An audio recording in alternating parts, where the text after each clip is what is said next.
Rich dad poor dad के 4 सबसे powerful lessons.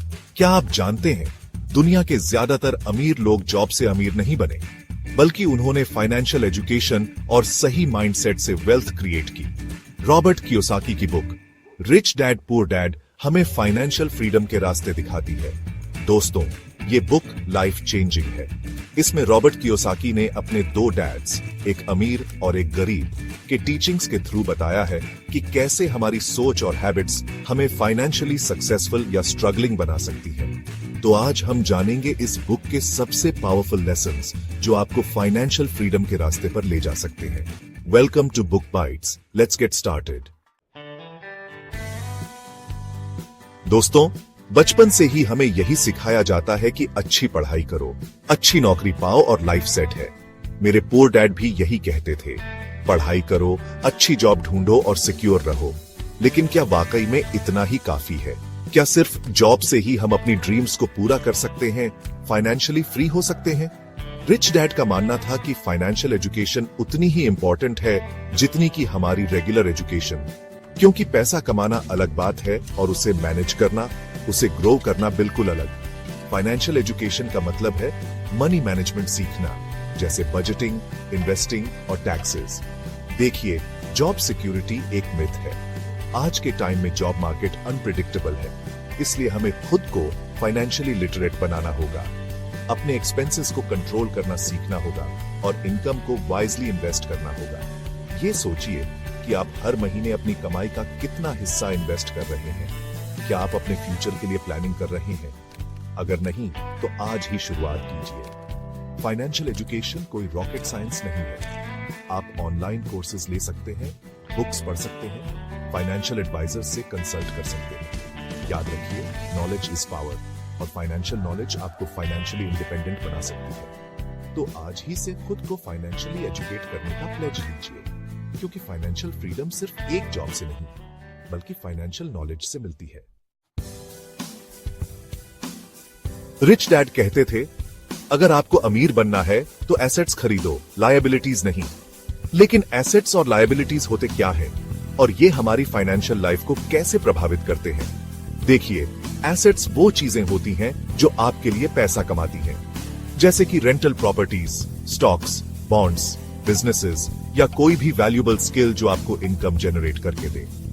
वहीं दूसरी तरफ लायबिलिटीज वो चीजें होती हैं जो आपकी जेब से पैसा निकालती हैं, जैसे कि ईएमआई वाली car, unnecessary credit card debt, ऐसी चीजें जो आपने सिर्फ दिखावे के लिए खरीदी हैं और जिनकी आपको असल में जरूरत नहीं है। अब सोचिए, आप अपनी मेहनत की कमाई किस में लगा रहे हैं? क्या आप एसेट्स बिल्ड कर रहे हैं या लायबिलिटीज में फंस रहे हैं? ज्यादातर लोग लायबिलिटीज को एसेट्स समझ लेते हैं, जैसे कि एक बड़ी सी कार खरीद ली, सोचते हैं स्टेटस सिंबल है, लेकिन वो कार हर महीने ईएमआई, इंश्योरेंस, मेंटेनेंस के रूप में आपकी जेब से पैसे खींचती रहेगी। रिच डैड का कहना था कि the rich buy assets, the poor buy liabilities, the middle class buy liabilities, thinking they are assets. तो अगली बार जब आप कोई बड़ी चीज खरीदने का प्लान करें, तो खुद से पूछें, ये एसेट है या लायबिलिटी? क्या ये चीज मेरे लिए पैसा कमाएगी या मेरी जेब से पैसा खींचेगी? अगर आप वाकई फाइनेंशियली फ्री होना चाहते हैं, तो एसेट्स पर फोकस कीजिए। अपने इनकम का एक हिस्सा रेगुलरली एसेट्स में इन्वेस्ट कीजिए, चाहे वो रियल एस्टेट हो, स्टॉक मार्केट हो या कोई बिजनेस हो। Chapter 3, work to learn, not just earn. दोस्तों, हम सबको बचपन से ही एक ही सपना दिखाया जाता है, एक अच्छी जॉब पाना। मेरे पुअर डैड भी हमेशा यही कहते थे कि पढ़ाई पूरी करो, फिर एक सिक्योर जॉब ढूंढो और लाइफ सेट है। लेकिन रिच डैड का मानना था कि जॉब सिर्फ शॉर्ट टर्म इनकम देती है, लॉन्ग टर्म फाइनेंशियल फ्रीडम नहीं। उनका कहना था कि work to learn, not just earn. मतलब सिर्फ पैसे कमाने के लिए काम मत करो, बल्कि कुछ नया सीखने के लिए काम करो। ऐसे स्किल्स सीखो जो आपको फाइनेंशियली इंडिपेंडेंट बना सके। आज के टाइम में सिर्फ एक जॉब पर डिपेंड रहना रिस्की है। कंपनीज आती हैं और जाती हैं, जॉब्स खत्म हो जाती हैं। लेकिन अगर आपके पास वैल्यूएबल स्किल्स हैं, तो आप कभी भी बेरोजगार नहीं रहेंगे। तो कौन सी स्किल्स आपको सीखनी चाहिए? रिच डैड का कहना था कि sales, communication, negotiation, financial literacy और इन्वेस्टिंग, ये कुछ ऐसी स्किल्स हैं जो आपको लॉन्ग टर्म वेल्थ क्रिएट करने में मदद कर सकती है। ये स्किल्स आपको किसी भी फील्ड में सक्सेसफुल बना सकती है, चाहे आप जॉब कर रहे हो या खुद का बिजनेस चला रहे हो। तो याद रखिए, जॉब से सिर्फ सर्वाइवल होता है, लेकिन स्किल्स से सक्सेस मिलती है।